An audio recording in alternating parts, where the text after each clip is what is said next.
Rojbaş Çarper Medya izleyicileri, bundan böyle her hafta pazar günleri Vedat Hocam'la birlikte haftanın olaylarını sizler için yorumlamaya başlayacağız.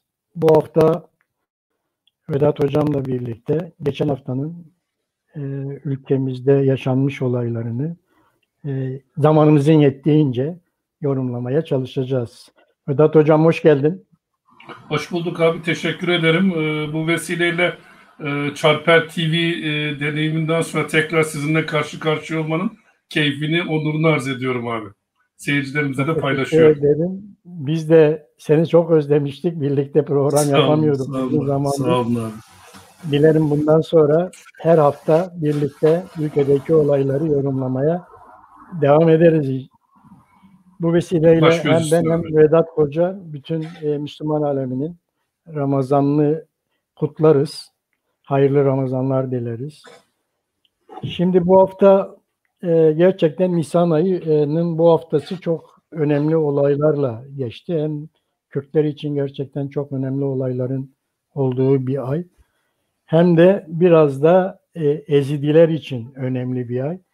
Biliyorsunuz hocam, Ezidilerin Nisan ayı 12 ayın gelin ayıdır. Onlar bu ayı gelin, kutsal ay olarak kabul ederler.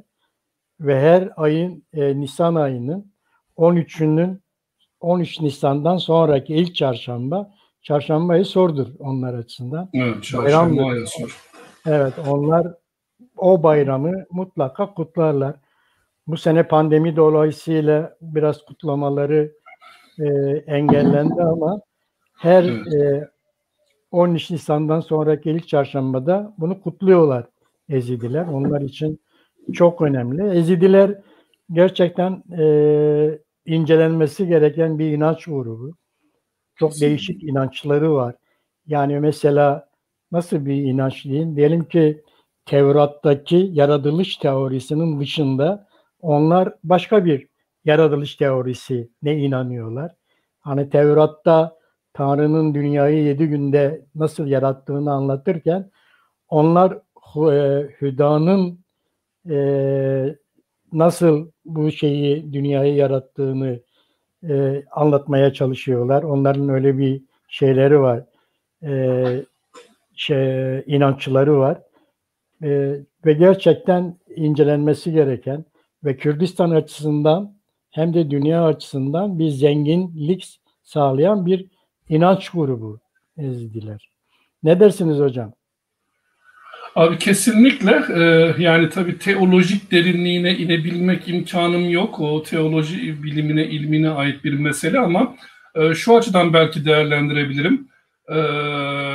Kürdistan'ın üzerinde durduğu Mezopotamya coğrafyasının antikite öncesi, yani bırakın antik dönemi, ilk çağlardan bu yana biriktirdiği etnokültürel çeşitliliği ve zenginliği göstermesi açısından çok çok önemli. Ezidiliğin bizzat kendisi buyurduğunuz gibi önemli. Çünkü ilkel animizm inançlarını da yansıtıyor kendi içerisinde. Bununla beraber işte sünnet vesaire gibi uygulamalarla İslam'dan da bir takım atıflar olduğu belli. Yine bu vaftiz meselesiyle ilgili olarak da Hristiyanlık akidesiyle ilgili bir takım ilişkiler kurduğu belli. Dolayısıyla dediğiniz gibi kültürel Kürdistan'ın, Mezopotamya'nın kültürel mozaiğini mükemmelen yansıtan bir kültür grubu Ezidiler. Bu anlamda şeyde vurgulamak isterim. Sayın Başkan Barzani her çarşamba sor bayramında bu inanç gününü kutlamayı ihmal etmiyor. Bu anlamda bir ulus devlet kurucusunun da aynı zamanda üstünde durduğu coğrafyanın gerçekliğini tanıması anlamında güzel bir örnek olduğunu düşünüyorum. Yani Kürdistan Kürtlerindir, işte Türk milliyetçiliğin doğuşanda söylendiği gibi ki hala malumunuz Hürriyet gazetesinde manşetin reklamının altındaki slogan olarak devam ediyor. Böyle bir şey söylenmiyor oluşu, coğrafyanın tarihsel, kültürel birikimiyle ve çeşitliliğiyle tanınmış ve kabul edilmiş oluşunu göstermesi bakımından da ben çok anlamlı bir değerlendirme olarak yorumluyorum bu meseleyi. Dolayısıyla bu vesileyle ben de Ezidilerimizin çarşamba sorularını canı gönülden kutluyorum. Doğrudur hocam. Gerçekten incelenmesi gereken bir Kesinlikle. inanç grubu. Dedim yani Tevrat'taki yaratılış teorisinin dışında bir yaratılış teorisi getiriyorlar. Onlar Tanrı'ya Hüda diyorlar. Kürtler de Hüda diyor. Hüda diyorlar. Hüda diyorlar. Hüda Tavs-ı Meleği görevlendiriyor. Tavs-ı Melek kainatı yaratıyor. Öyle inanıyorlar. Sonra Tavs-ı Melek yeryüzüne iniyor ve Adem'e ruh üflüyor. O da işte Çarşamba-i Sor'un başlangıç günü olarak kabul ediliyor inançlarında. Mushaf-ı Reş'te onların kitapları, dini kitapları, inanç kitapları, Mushaf-ı Reş, Şeyh Adi'nin yazmış olduğu bir kitap. Orada bunları anlatıyorlar ve orada yaşam başlıyor. O yaşamda işte onlar için yaşamın başlangıcında 4 şey çok önemli. Hava çok önemli, su çok önemli, toprak çok önemli. Bir de enerji çok önemli. Bunların 4'ü onlar için çok önemli ve çok kutsal. Zaten o Çarşamba-i Sor'da yumurtayı kaynatmak, pişirmek, sonra onu soğutmak, sonra onu boyamak, sonra da onu kırıp kabuklarını toprağa atmak, toprakta bereket sağlasın diye toprağa atmak, onların böyle geleneksel şeyleri, inançları, bu Çarşamba-i Sor'da yaptıkları böyle çok kapalı bir grup biliyorsunuz hocam. Evet, kesinlikle. Yani Ezidilik kimseye baskı yapmaz. Niye? Çünkü Ezidiler kapalı bir gruptur. Kimse sonradan Ezidi olamaz. İlle Ezidi olmak için Ezidi ana ile babadan doğmak gerekiyor. Bu nedenle Ezidilerin kimseye inanç baskısı yapma şansları yok. Kimseyi kendi dinlerine davet etme şansları yok. Çünkü sonradan Ezidi olunmuyor. Ancak diğer dinlerde böyle değil. Biliyorsunuz çağrı yapılır. Evet, başka dinlerde birbirine geçiş vardır. Ama Ezidiler kapalıdırlar. Ezidiler kesinlikle başka kimseye çağrı yapmazlar. Sonradan Ezidi olunmaz. Ezidi olmanın şartı Ezidi ana ve babadan doğmaktır. Bir de tabii bu Çarşamba-i Sor dolayısıyla da o ay Nisan ayı 12 ayın gelin ayı olduğu için gelin. O ay düğün yapmazlar. Evet. Çünkü Nisan ayının kendisi gelindir. Öyle kabul ediliyor inanç gruplarında. Ben biraz araştırdım Ezidileri. Gerçekten çok farklı, gerçekten Kürdistan'ın inançlarına zenginlik katan bir grup ve mutlaka da yaşatılması gereken bir grup olarak değerlendirmek lazım. Ben de onların Ezidi bayramlarını kutluyorum. Ve iyi ki varlar, iyi ki bizim topraklarımızdalar. Evet. Ve iyi ki de bizim zenginliğimizler. Bir ayrıksılıklarını, istisnai oluşlarını ben zikretmek isterim müsaadenizle abi. Buyur hocam. Bu bakımdan, sadece bu bakımdan biraz Dersim Aleviliğine de benzetiyorum. Diğer monolitik dinlerin algılarının aksine insanı doğanın sahibi ve efendisi olarak tanımlamıyorlar. Bence en istisnai anlamları bu. Örneğin işte İslam'da biliyoruz eşrefi mahlukat, yaratılmışların şereflisi olarak bütün nimetler anlamında dünya insanların hizmetine sunulmuş. Ama az önce buyurduğunuz çeşitli işte hava, su, toprak gibi figürler itibarıyla Mezopotamya'da başlayan Neolitik devrimin izleri taşıması anlamıyla da tarımsal üretimin başlangıcının izlerini taşıması anlamıyla doğayla insanın bütünleşikliğini temel alan bir inanç. Bu anlamda az önce animizm izlerini arz ettim. Bu itibarla da işte günümüzdeki felsefi söylemiyle ekolojizme, ekolojik düşünceye vesaireye yakın bir felsefi kaynak da üretmiş oluyorlar aslında. Bu da yani ben siyaset bilimciyim ama bir antropolog olsaydım, bir etnolog olsaydım bilimsel anlamda da gerçekten araştırılmaya değer bir ciddi anlamda kültürel, etnokültürel köklülük, yani 10 bin yıllık, 15 bin yıllık neredeyse bir geleneği hala 21. yüzyılda ki eklemek lazım.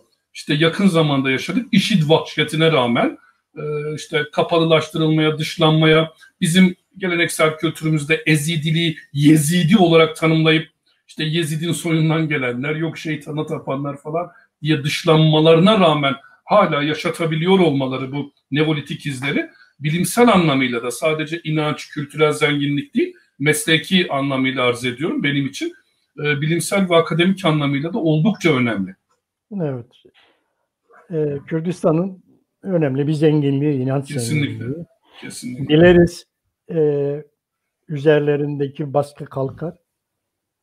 Tekrar biliyorsunuz onların Şehadi'nin mezarının bulunduğu yerde Laleş'te tapınakları var. O tapınakların korumasını bizzat kendileri yapıyorlar sürekli.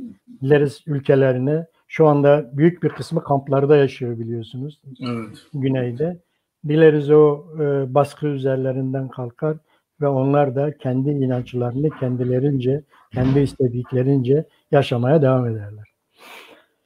Tabii bu bizim bir zenginliğimiz. Bir de tabii bu ayın en büyük özelliklerinden bir tanesi de hocam geçen hafta yaşadığımız en büyük acılardan biri de bu Enfal soykırımıdır. Evet. Gerçekten Kürtlerin yaşadıkları çok önemli bir hadise bu Enfal olayı. Bu Baas Partisi'nin 1986-89 yılları arasında sürdürdüğü bir soykırım. Ne yazık ki de ismini Kur'an'daki bir sureden alıyor. O da gerçekten çok ilginç bir saptama. Bu olayla tabii 182 bin Kürdün katledildiği biliniyor. En az 4.000'e yakın köyün, kasabanın, ilçenin terk edildiği, yakıldığı biliniyor. Ve tabii en acısı da işte hem havadan hem karadan bir saldırı bu. Hem de kimyasalların kullanıldığı, elma kokulu kimyasalların kullanıldığı bir saldırı. Büyük bir vahşet yaşadı Kürtler hocam. Kesinlikle. Ne dersiniz hocam sizin Enfal'le ilgili? Yani Enfal'le ilgili artık bilinmeyen çok şey yok. Çünkü birincisi bu sadece bir etnokültürel topluluğa ya da ulus olarak Kürtlere ait bir vaka olmaktan çıktı. Birincisi bu bence vurgulanması gereken. Yakın yıllara kadar sadece Kürtlerin andığı, Kürtlerin kendi içlerinde hissettikleri, uluslararası toplumda çok da fazla anılmayan bir soykırım idi. Fakat hemen güneyimizdeki devletleşme süreciyle beraber artık hem uluslararası topluma yansımış oldu, hem benim mesleğime yansımış oldu. Örneğin akademik çalışmalara konu olmaya başladı. Dolayısıyla aynı bir işte Nazizmin Yahudi soykırımı, Holokostu gibi ya da Bosna'daki vahşet gibi uluslararası topluma artık anlatılabilmiş, onun da benimsediği işte son diplomatik cereyanlarda, Kürdistan'la ilgili diplomatik cereyanlarda izledik. Uluslararası toplumda andı bunu. Hem başsağlığı dilediler Kürdistan'ın şahsında tüm Kürtlere. Dolayısıyla birinci vurgulamak istediğim bu. Yani Enfal'in kendi vahşetinin dışında artık bunu hemen hemen herkes biliyor. Yani bunun üzerine çok fazla söylenecek bir şey yok. Ancak ana biliyoruz. Kendi adıma itiraf edeyim ki ben anamıyorum bile. Yani aklıma geldikçe ben o zaman o yıllarda Çölemerk'te bulunuyordum. O insanların dağlara vuruşunu, Türkiye sınırındaki o 4000-3000 metrelik sarp kayalık dağlarda kendilerini Saddam zulmünden kurtarmak için kitleler halinde gelişlerinin bizzat tanığı olduğum için anmakta dahi zorluk çektiğim bir şey. Dolayısıyla itiraf edeyim ki anmayı çok tercih edemiyorum çünkü gerçekten duygusal yükü, trajik yükü anlamında ağır geliyor. Onun yerine biraz daha soğukkanlılıkla bilimsel bir bakışı tercih ediyorum. Bu anlamda birinci söyleyebileceğim bu. Enfal artık uluslararası toplumun bir vakasıdır. Kürtlerin kendilerine ait, sadece kendilerine ait bir tarihsel deneyim olmaktan çıkmıştır. Birinci söylemek istediğim bu. Bunun özünde de tabii Sadece uluslararası toplum bu anlamda gösterdiği duyarlılık yok. Kürdistan'ın uluslararası toplumda bir hükümet, bir devlet olarak tanınması var. Bir ikincisi de bu henüz ne yazık ki yerleşmedi. Kuzeydeki özellikle Kürtlerde bir algı olarak çok yerleşmedi. Bunu vurgulamak isterim. Bu genellikle Baas Partisi'nin Arap ırkçılığıyla ilişkilendirilerek Baas Partisi'nin ya da diktatör Saddam Hüseyin'in Kürtlere uyguladığı bir soykırım olarak bunun sınırlılığında anılıyor. Oysa ki onun işte ne diyelim hemen aynı tarihleri 12 Eylül döneminde Türkiye'ye, Kemalist kuruluş döneminde keza Türkiye'ye baktığımızda hiç de farklı sahnelerin yaşanmadığını görüyoruz. Yine Rojava bölgesinde Hafız Esad döneminde hala Roşilat'ta yaşananları birleştirirsek bunun esasen Sykes-Picot ve Lozan statükosu ile ilgili olduğunu, sadece bir Arap ırkçısı partinin bölgeyi Araplaştırmak ya da Kürtsüzleştirmek için uyguladığı bir katliamla sınırlı kalmadığı, aynı zamanda Orta Doğu'da dörde bölünmüş yapı içerisinde Kürtlerin kolektif imhasının bir parçası olduğunda vurgulamak gerekiyor. Bu anlamda diğer parçalardaki vakalarla da bunu bütünleştirmek gerekiyor. Bunun nihayet en önemli göstergelerinden biri biz yetiştik. Gençler pek hatırlamayabilirler. Siz hatırlayacaksınız muhakkak. Ecevit hemen o dönemlerde Saddam'ı ziyarete gitmişti, hatırlayacaksınız. Enfal döneminde değil ama 2000'li yıllarda Şükrü Sinan Gürel'i göndermişti. Dolayısıyla bu aslında bir devlet geleneği ve ne yazık ve ne acı ki bu devlet geleneği sadece Irak'a, Baas rejimine ait değildi. Bunu vurgulamak isterim abi. Doğrudur hocam. Sadece Ecevit değil, biliyorsunuz Saddam'ı ilk kutlayanlardan biri de Yasser Arafat. Evet, ne yazık ki, ne acı ki. Ne yazık ki, ne kadar acı ne ibretlik ki. Hatta oraya paralı asker gönderen de Yasser Arafat. Evet. Irak ordusuna paralı asker de gönderen yine. Tabii hatta buyurun hocam. Şunu arz etmek isterim, özür dilerim abi, sözünüzü kestim. Eski bir şey değil. Hala daha Türkiye'de şu anda, yani 2021 yılında dahi Saddam Hüseyin'in Amerika ile olan çelişkisini bir tür anti-emperyalizm olarak yorumlayan, sözüm ona bir sol akım varlığını devam ettiriyor. Asıl bence ibretlik olan bu. Evet. Bunu arz etmek istedim abi. Evet, hala Saddam'ın o andaki mücadelesinin anti-emperyalist olduğunu söyleyenler maalesef şu anda da mevcut. Biliyorsunuz bu Enfal olayı hocam hedefleri olan bir hareket. Tabii bunda en büyük şey bir tanesi Kürtlerin sizin belirttiğiniz gibi imha edilmesi. Toptan imhaya yönelik bir hareket. Çünkü 8 aşamalı bir hareket. Uzun yıllara yayılmış bir hareket. Ve en sonunda da kimyasal kullanılan bir hareket. Tamamen bir soykırım hedeflenmiş bir hareket. Dileriz ki bütün dünyada bunu bir soykırım olarak kabul eder. Bunun bir örneği de abi, özür dilerim sözünüzü keseceğim yine. Bir örneği de Dersim Harekatı'dır. Dersim Harekatı'nın ayrıntıları da çok incelenmemiştir Kürt Hareketi tarafından, ne yazık Doğrudur. ki. Dersim askeri planı Kemalizm tarafından isyandan önce gerçekleştirilmiştir. Aynen bunu öyle. Beşikçi hocamız o müthiş eserinde, Jenosid eserinde belgeleriyle ortaya koydu.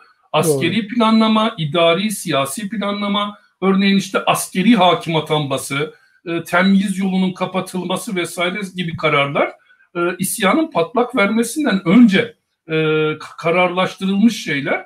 Dolayısıyla aynı planlama tarzı kuzeyde de kendini gösteriyor. Az önce bunu arz etmek istedim. Bu aslında yani bu yapılan işte genellikle kuzeydeki hareketin anlamlandırdığı gibi işte İttihatçı ya da Kemalist Türk ırkçılığı ya Basist Arap ırkçılığından ibaret bir hakikat değil bu. Bu daha büyük 4 parçalı olarak düşünülmesi gereken topyekün bir kavmin, ulusun imhası projesinin sadece parçalarından biri abi.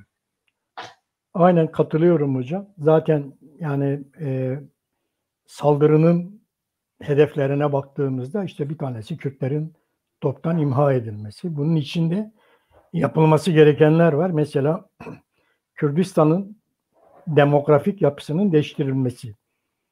Bu hem Saddam'ın programında var, hem Türkiye'nin programında var. Ne yazık hem Esed'in programında görüyoruz, hem İran'ın programda görüyoruz. Kürdistan'ın demografik yapısının değiştirilmesi sürekli gündemde olan, bu 4 parçada sürekli gündemde olan bir hareket. Aynı zamanda Irak'ın diğer bölgelerinden Arapların getirilip bu bölgeye yerleştirilmesi. Bunu yine diğer parçalarda da aynı şekilde uygulandığını görüyoruz. Bu Enfal'de uygulanan programın. Örneğin abi özür dilerim, sözünüzü tekrar balla keseceğim. Rojava'da yapılan o işte işgal altındaki bölgede yapılan Kürtsüzleştirmenin aynısını hemen sınırın 1 kilometre öncesinde yakın zamandaki akademik çalışmalarımdan birinin konusunu oluşturuyor. Biz yayınlanmamakla beraber Nusaybin'le ilgili bir çalışma yürütüyorum bir genç arkadaşımla birlikte. Nusaybin'de, Cizire'de, Sur'da yaşanan şey de Rojava'da yaşanan durumdan hiç farklı bir şey değil. Evet, hiç hemen eşdeğeri. Doğrudur. Belki Cumhurbaşkanlığı, Türk tipi Cumhurbaşkanlığı sisteminin getiriliş nedeni de bu projedir. Yani o bölgede, Rojava'da bir Arap kuşağının oluşturulmasını hedefleyen bir sistemdir. Türk tipi Cumhurbaşkanlığı sistemi. Ana görevidir bu. Ana görevi budur. Ve Devlet Bahçeli'nin bu kadar ısrarla bunu desteklemesi ve hala da 2023'e kadar devam etmesini talep etmesi, bunun gerçekten bir proje olduğunu, devlet projesi olduğunu ortaya koyuyor. Tabii bu arada yine Irak Kürdistan'da işte Kerkük ve Musul'un tamamen Kürtlerden arındırılması da yine bu döneme denk gelir ve oraya Arapların yerleştirilmesi, artı Kürtlerin zorla göç ettirilerek tarlasına, bağına, bahçesine el konulması yine de bu dönemin bu Enfal'in programlarının gerçekleşmesi anlamında programlanmış olan olaylardır. Bir tek dileğimiz artık bundan sonrasında işte bu olayın gerçekten bütün dünya tarafından bir soykırım olarak kabul edilmesi diyebiliriz hocam. Bütün dünya, işte Birleşmiş Milletler'in bunu bir soykırım olarak ilan etmeleri gerçekten belki bu acıyı biraz daha hafifletecektir diye düşünüyorum. Muhtemelen benim de bununla ilgili ekleyeceğim abi şu. Özellikle genç kuşakta, malum haliniz bir akademisyen olarak özellikle siyaset bilimi kürsüsünde genç öğrencilerle muhatap bulunuyorum. Temel algının özellikle Türkiye'deki siyasal iktidarın parti ölçeğindeki taleplerine indirgeniyor oluşu, bu anlamda iktidar parti gruplarının ideolojilerinin, parti politikalarının eleştiriliyor oluşu üzücü bir hakikat. Gençlerimiz ne yazık ki bu anlamda devlet aklı denilen, hikmeti hükümet denilen kurumsallığı ve tarihsel sürekliliği göz ardı ediyorlar. Bunun sadece Türkiye'de değil, işte o Sykes-Picot statükosuyla, Lozan statükosuyla beraber bütün 4 parçadaki hükümetlerin kolektif bir rejimi olduğu ve tarihsel sürekliliğe sahip olduğu bilincine de erişmeleri bu anlamda Zilan katliamıyla Halepçe katliamını, Enfal soykırımını aynı pota içerisinde ele almaları gerektiğini arz etmek isterim abi bu vesileyle. Evet, doğru. Hocam gerçekten geçen haftanın önemli bir olayıydı bu. Bu özellikle pandemi dolayısıyla belki anmalar tam anlamıyla gerçekleşemedi güneyde ama maalesef, evet. Maalesef ama Kürtlerin yaşadığı büyük bir travmadır diyebiliriz buna. Tabii bununla bitmiyor hocam. Yine Nisan ayında biliyorsunuz bu Azadi Derneği'nin kurucusu 2 tane önemli Kürt aydını, biri Halit Bek, biri de Yusuf Ziya Bey'in birinin kurşuna dizilmesi, birinin de idam edilmesi olayı. Bu da gerçekten Kürtlerin tarihinde çok önemli bir olaydır. Yusuf Ziya Bey biliyorsunuz kendisi 1. Meclis'te milletvekili oluyor. Ve şöyle Kürdistan Mebusu adıyla. Evet, Kürdistan Mebusu adıyla, Kürt kimliğiyle 1. Meclis'te kendisi milletvekili. Halit Bey bir aşiret çocuğu. Aşiret mekteplerinde İstanbul'da o zaman kurulmuş olunan Haçiyet mekteplerinde okuyor. Sonra Miralı albay seviyesine geliyor. Zaten onu da yakalandıktan sonra asker olduğu için kurşuna dizilerek infaz ediliyor. Gerçekten bu iki ölüm ve bu iki trajik olay da Kürtlerin tarihinde çok önemli yer tutuyor hocam. Evet. Ne dersiniz bu olayla ilgili hocam? Bu olay benim açımdan bir özellikle kuzeydeki Kürt siyasi tarihini araştıran bir akademisyen olmakla ilgilendiren tarafları var. Sadece mesleki anlamda ilgilendiren tarafları var. Bununla birlikte abi politik tarafları da var ilgilendiren.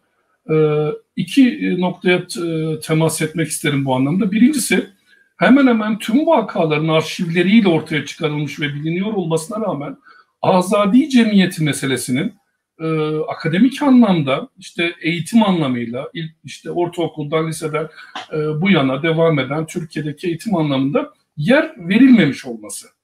Bir örnekle şöyle arz etmek isterim.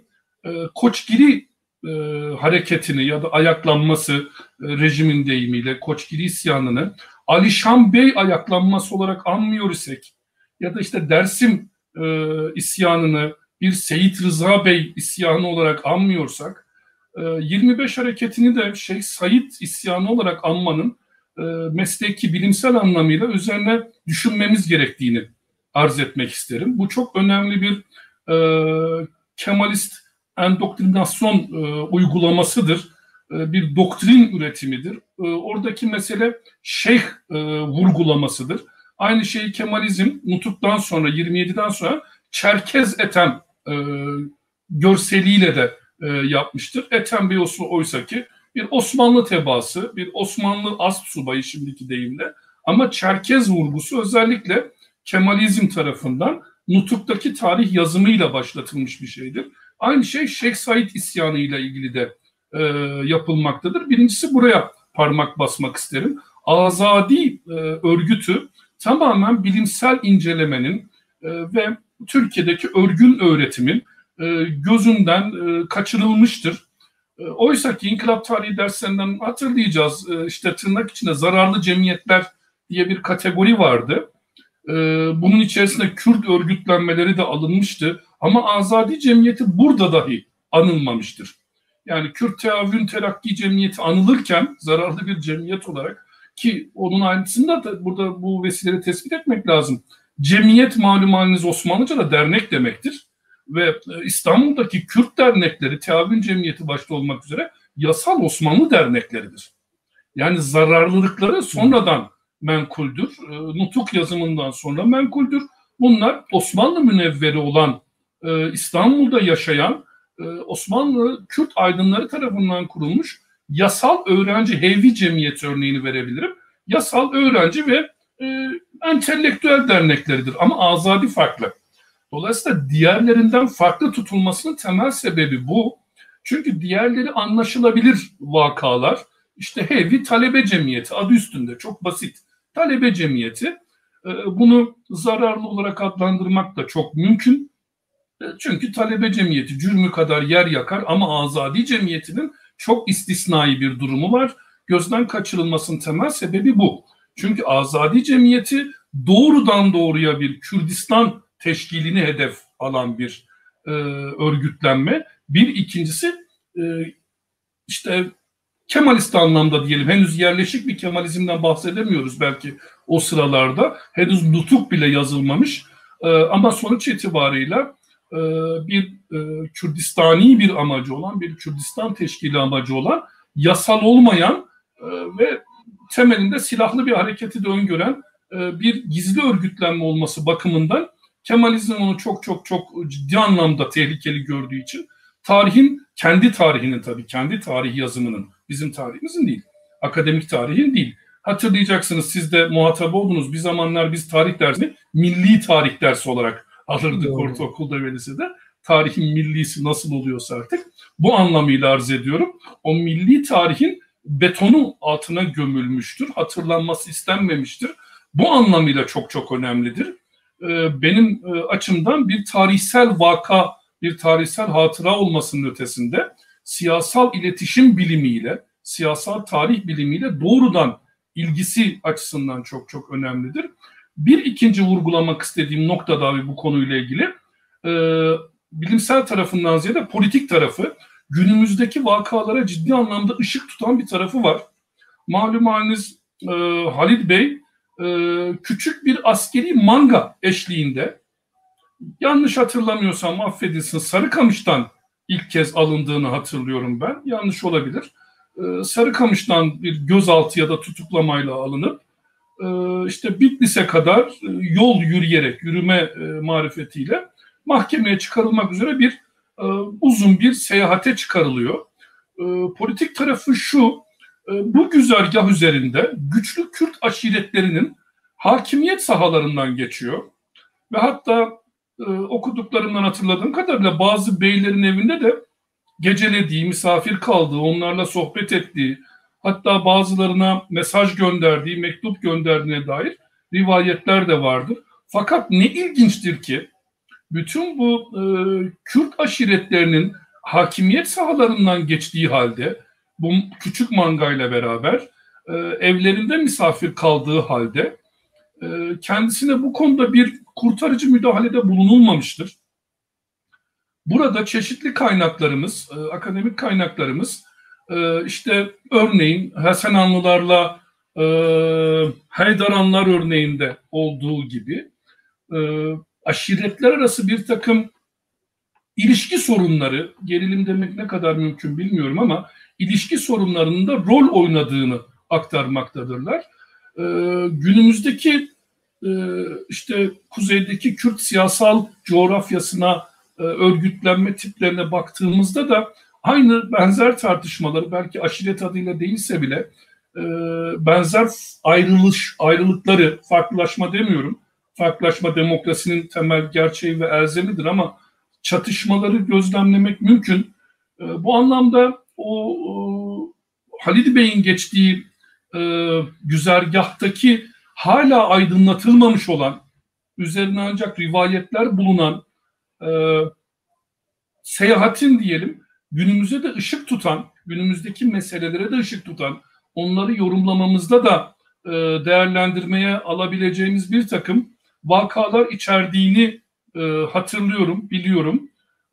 Yani çok yakın zamanda değil, itiraf edeyim ki bayağı oldu azadi meselesiyle, cemiyetiyle ilgili mesleki araştırmaların üzerinden bayağı zaman geçti.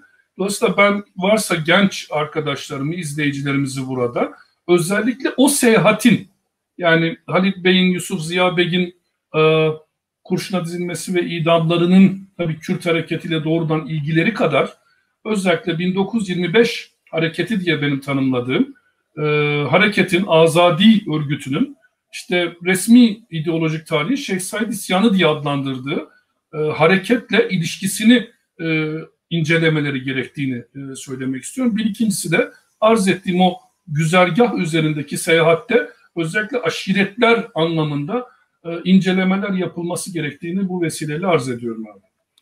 Doğrudur. Hocam zaten biliyorsunuz yani o Erzurum olayı, Azadi Örgütü zaten Erzurum'da kuruluyor. 8 Şubat 1921'de Erzurum'da kuruluyor. Ve ülkede 23 tane şubesinin varlığı biliniyor. Tabii bununla ilgili kaynaklar, belgeler çok fazla elde yok ama yapılan tespitlerde ülkede 23 şubesinin olduğu söyleniyor Azadi Örgütü'nün.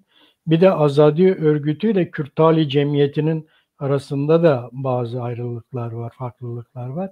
Biz bunu dünden bugüne de sizinle görüşmüştük, evet, bu konuyu. Kürtali Cemiyeti daha çok İstanbul ağırlıklı bir hareket. Ama Azadi Örgütü daha çok ülkede ve Kürdistan'da ortaya çıkmış ve orada örgütlenmesini sürdüren bir hareket. O hareketin öyle bir özelliği de var. Tabii işin bence dramatik kısmı bu insanlar idam edilirken, kurşuna dizilirken son sözleri çok anlamlıdır. Hem Halit Bey'in hem de Yusuf Ziya Bey'in son sözleri çok anlamlıdır. Mesela Halit Bey kurşuna dizilirken şunu söylüyor: karşınızda yalnız değilim diyor. arkamda Mezopotamya'nın muazzam bir Kürt ulusu bulunmaktadır diyor. Beni asıyorsunuz. Fakat hiç şüpheniz yoktur, hiç şüphem yoktur ki yarın torunlarımız bunun şeyini alacaktır. Cevabını size verecektir diyor.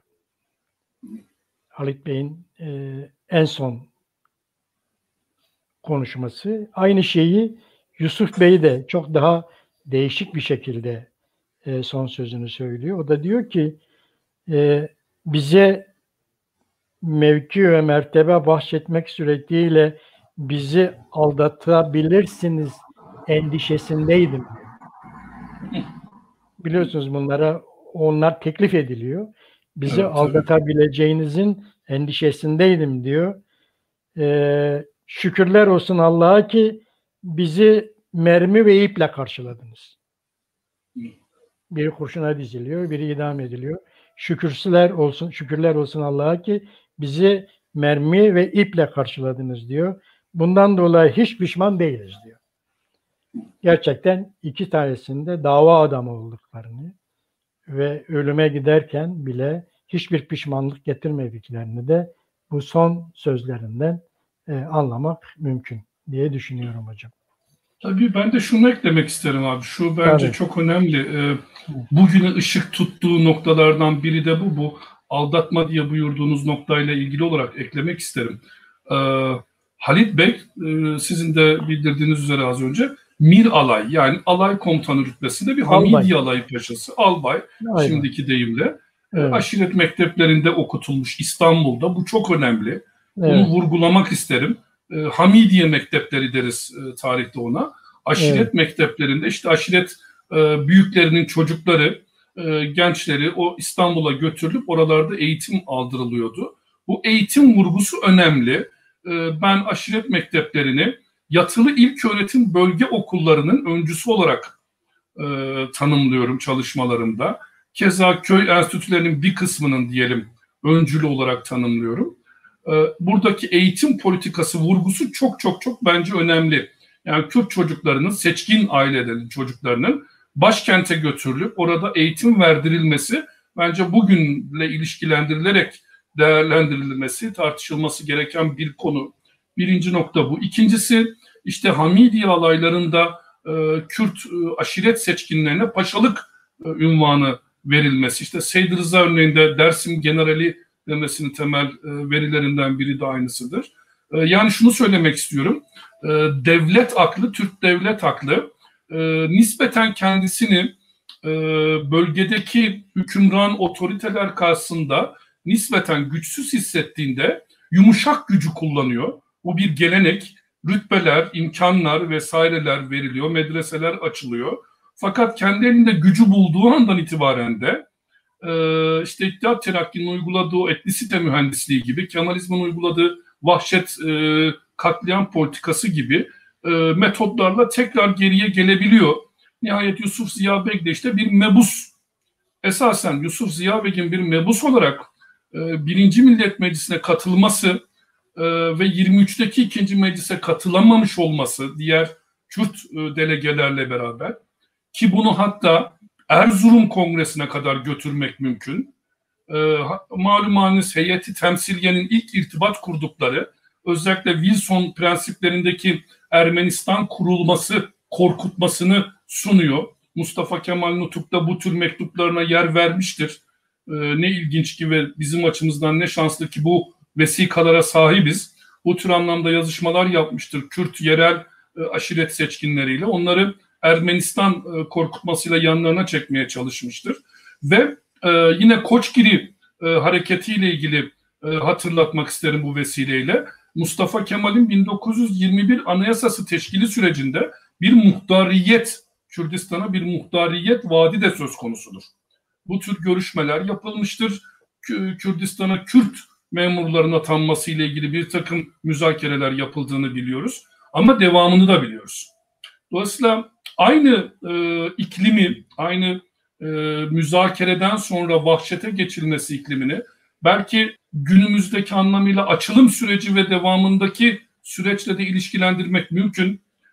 Az önce arz ettiğim gibi, Enfal meselesinde arz ettiğim gibi bunu politik aktörlere, politik partilere, örgütlere özgü, dönemsel, geçici bir vaka olmadığı, bunun bir devlet geleneği, devlet politikası geleneği, devlet aklı geleneği olduğunu ve işte Kırım Savaşı'ndan bu yana büyük küresel ve bölgesel güçlere dayanarak BK arama geleneğinde işte nispeten dediğim gibi bazı dönemlerde işte 1920-21-22 aralığı tam olarak Kemalizm için budur.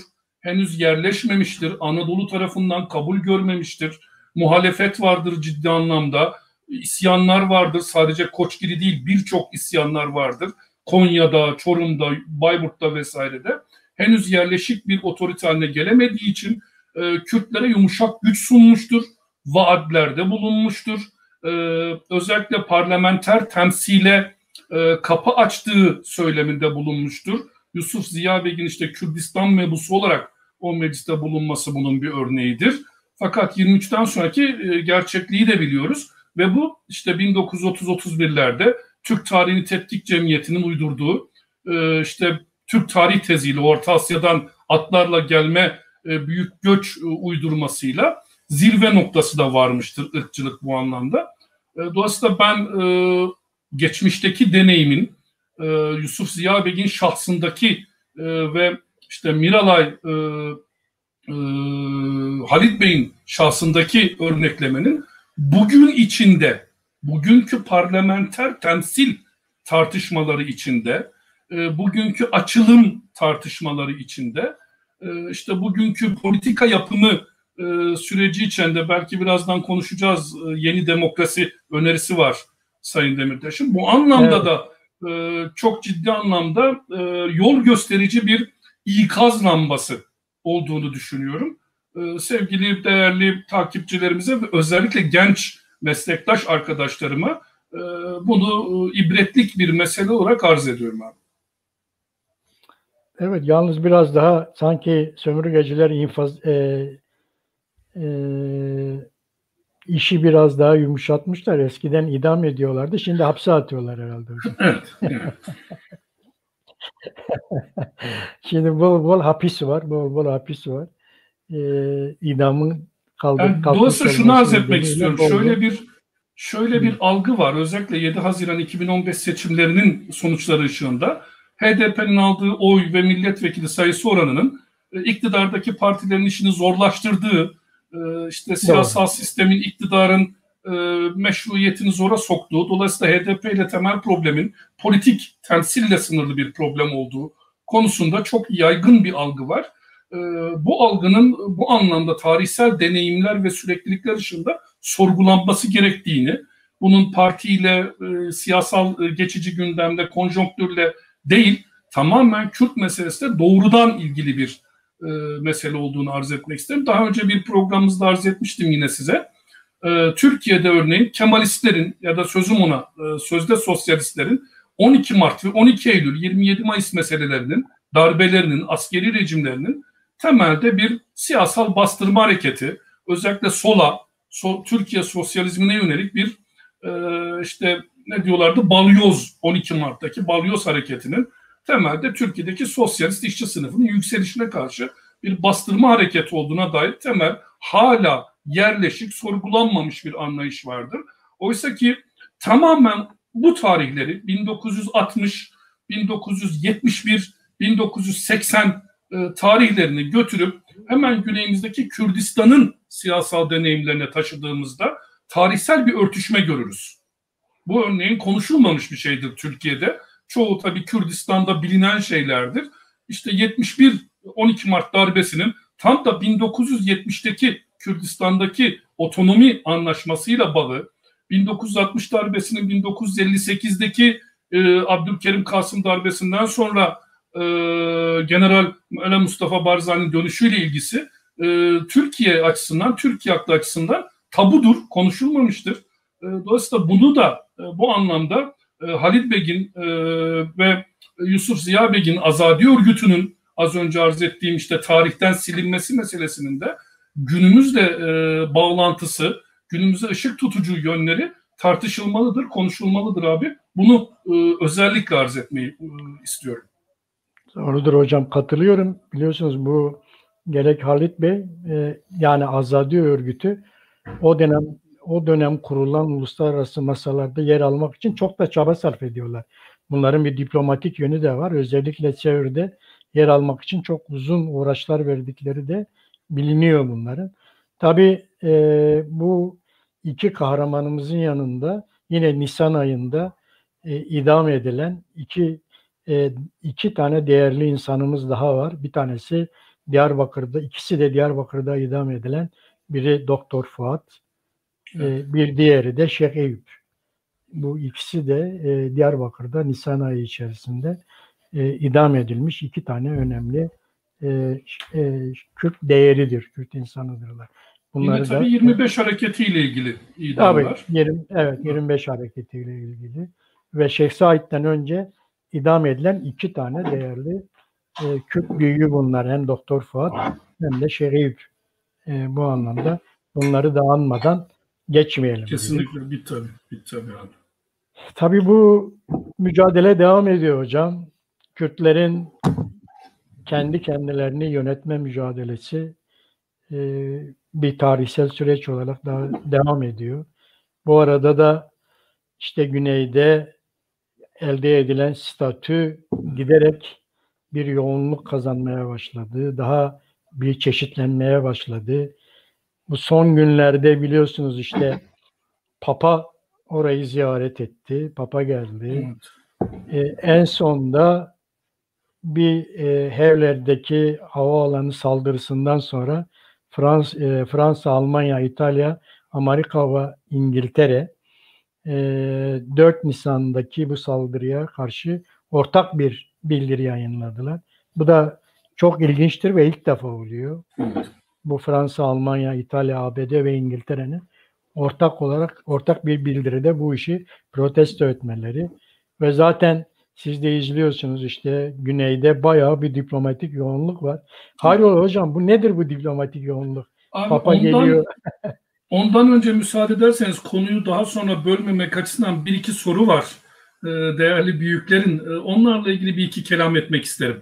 Müsaadeniz varsa bu konuya geçelim. Tabii hocam. Biri Denk TV'de de beraber program yapma deneyimine, şerefine sahip olduğum Ali Polat Bey'den bir soru var. İdamlar diyor Bitlis'te gerçekleştiriliyor. Diyarbakır'da olduğu halde Şark İstiklal Mahkemesi neden Bitlis özellikle seçiliyor? Evet. Bu konuda net bir şey söylemem açıkçası çok kolay değil.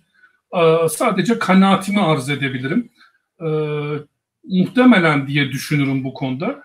Halid Beg'in aşireti, Cibranlı aşiretinin özellikle, Cibran aşiretinin ya da o yörede muhkim, ağırlıkla muhkim olması itibariyle bir gözdağı, aşireti bir iki yıl içerisinde tamamen artık tesis edilmiş olacak olan Kemalizme kazanma, en azından Kemalizme boyun eğdirme, Kemalizme köle kılma anlamında bir gözdağı olarak belki değerlendirebilirim. Onun dışında daha farklı bir özelliği varsa tabii siz ya da sevgili değerli katılımcılar bu konuda bir bilgi verebilirler. Bir de Berzan Kaygusuz adlı takipçimizde bir katkı var. Deniliyor ki Sivas Kongresi'nde özellikle yani Erzurum'dan sonra Sivas Kongresi'nde Atatürk'ün bir takım konuşmaları var. Tabii işte az önce onu arz etmeye çalıştım. Heyeti temsiliyede hatta hiç heyeti temsiliye toplantılarına hiç katılmamış. Fakat heyeti temsiliye içerisinde ismi zikredilen bir aşiret reisi de vardır. Yanlış hatırlıyor olmam çok muhtemeldir. Bunun için baştan özür dilerim. Ben Mutki aşireti reisi diye hatırlarım nedense o ismi. Bir heyeti temsiliye üyesi olarak ama katılmamıştır toplantılara. Dolayısıyla Kürtler de heyeti temsiliyenin içerisinde temsil olunuyormuş gibi bir izlenim verilmiştir bu konuda. Sadece Erzurum ve Sivas kongreleri değil, bu 1. TBMM'de de aynen devam ede gelmiştir. İşte başta arz etmiştim 1921 Anayasası'nın tartışmalarında, hatta 21'i geçelim, çok meşhurdur ve ilginçtir. Mustafa Kemal'in bizatihi Kemalizm tarafından sansürlenmiş bir Eskişehir-İzmir mülakatı vardır. Sonradan onun tam metnini yanlış hatırlamıyorsam 96 yılında Kaynak Yayınları basmıştı tam metin olarak. Çeşitli gazetecilerle başta Ahmet Emin Yalman olmak üzere Eskişehir-İzmit mülakatları diye sürdürdüğü bir iki günlük mülakat var. Orada net olarak tarif edilir. Muhtariyet, vilayet bazlı muhtariyet net olarak tarif edilir ve vaat edilir. Fakat işte bunun genellikle şeyle ilgisi olduğu söylenir. Resmi ideolojik tarihte o ırkçı dönüşümün Musul meselesi, Şeyh Said isyanından sonra sözde Musul'un kaybedilmesiyle beraber birdenbire bir Türkçü şahlanış olduğu söylenir. Aynı şey İttihat Terakki içinde 1912'de Balkan Savaşı ile ilgili söylenmiştir. 1908'de Osmanlıcı olan Anasır Osmaniye'nin işte eşitliğinden bahseden İttihatçıların 12'deki Balkan Savaşı'nda işte Osmanlı Makedonya'sını yitirince birdenbire Türklük sevdasına kapıldıkları tarzında bir söylem de vardır. Oysa ki işte sürekliliktir. İttihat Terakki çünkü 1908'de Hamidizm karşısında bir otorite değildi. Fakat 1909'da 31 Mart isyanı bastırdığında hareket ordusuyla İstanbul'u tamamen ele geçirip askeri diktatörlüğünü kurduğunda artık Turancı, ırkçı emellerine icra edebilecek vaziyete gelmişti. Kemalizm de bu aynısıdır. Dolayısıyla bu ne ittihatçılığa özgüdür, ne Kemalizme özgüdür, ne işte yer isimlerinin değiştirilmesi politikasında olduğu gibi Demokrat Parti'ye özgüdür, ne efendim Ecevit'e özgüdür. Bu bir devlet geleneğidir. Dolayısıyla bu Sivas Kongresi ile Erzurum'la ilgili bir şey değil. Orada bir devlet geleneği icra edilmiştir. Elde mutlak bir otorite bulunmadığında yumuşak güç, mutlak otoriteyle geçirildiğinde de hakikat ortaya serilmiştir. Bu anlamda da bu iki soruya da cevap vermiş olmayı isterim abi. Teşekkür ederim. Şeye gelince abi. Biliyorsunuz bu 1921 Anayasası'na çok atıf yapılıyor.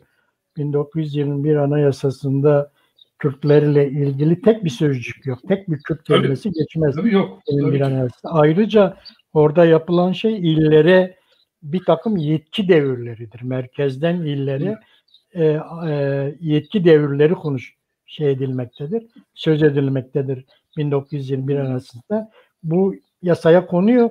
Daha sonra da bunun hayata geçmesi için bununla ilgili yönetmenliklerin çıkarılması gerekiyor. Zaten bu madde ne uygulanıyor ne de o yönetmenlikler çıkıyor. Oysa ki tartışmalarda anayasanın giriş kısmında şöyle bir şey var. Teşkilat-ı Esasiye Kanun. Türkiye diyorlar. 21 Anayasası tartışmalarında metne yansıtmamıştır. Türklerden ve Kürtlerden mürekkep bir devlettir, bir ülkedir diye bir söylem de var ama tabii sonu 23 ile devam etmiştir. Dolayısıyla benim burada arz etmek istediğim bu. Ben bu vakaları birer tarihsel kategorideki birer vaka olarak anlıyorum. Günümüzde de aynıyla cereyan etmekte olan bir devlet geleneği olarak anladığımı arz etmek istiyorum. İsimler, siyasi partiler, iktidarlar, işte yönetici mevkiinde bulunan kişiler burada sadece ne diyelim birer araç konumunda, araçsallaştırılmış durumda.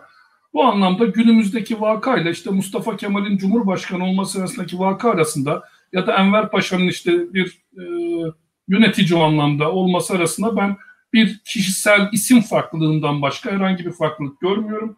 Onlar sadece bu devlet aklının mühendis zekasıyla diyebilirim, ürettiği politikaların uygulayıcısı olan kişiler olmuşlardır bu anlamda. Kişilere, partilere, tarihlere çok takılmamak gerekiyor.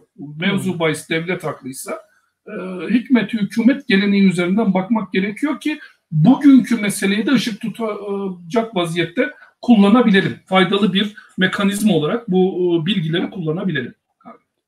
Evet hocam, doğru. İşte buradan çıkışın yolu işte güneydeki yapıyı koruyabilmek ve gerçekten onu bir bağımsızlığa götürebilmek çok önemli. Bu mücadelelerin sonucunda güney parçasında gelişen, Kürdistan'ın güney parçasında gelişen bu statüyü bağımsızlığa doğru götürebilmek için çok yoğun bir diplomasi trafiği başladı bu dönem. Özellikle Papa'nın gelişinden sonra. Son olarak da işte bu 4 Nisan Erbil Havaalanı'na yapılan saldırıyı 5 tane önemli ülkenin ortak bir bildiride protesto etmesiyle ve yoğun bir güneyde bir diplomasi var. Bu nereye evrilir hocam? Ne diyorsunuz? Abi öncelikle şunu arz etmek isterim. Yine mesleğimle ilgili olarak siyasal iletişim bilimiyle ilgili. Mutlaka bütün takipçilerimizin dikkatini çekiyordur. Türkiye'de geçmiş 10 yıllar içerisinde çok hakim ve egemen olan dizi kültürü ana akım medyada giderek geriliyor. Bir zamanlar oysa ki 24 saat dizi yayınlarlardı bu ana akım kanallar. Şimdi 24 saat tartışma programları yayınlanıyor. Ve genellikle aynı isimler kanaldan kanala geziyorlar. Telefonla vesaireyle evlerinden bağlanıyorlar. Müthiş bir medya bombardımanı altındayız. Müthiş. Bunu çok ciddi anlamda irdelemek gerekiyor. Neden bu kadar fazla tartışma programı peydah oldu diye, neden aynı insanlar sürekli kanal kanal gezip işte hem Covid hakkında hem uluslararası strateji hakkında konuşuyorlar. Yani işte bir eski milletvekili var, izliyorum, siz de izliyorsunuzdur. Covid-19 hakkında da yorum yapıyor bir programda.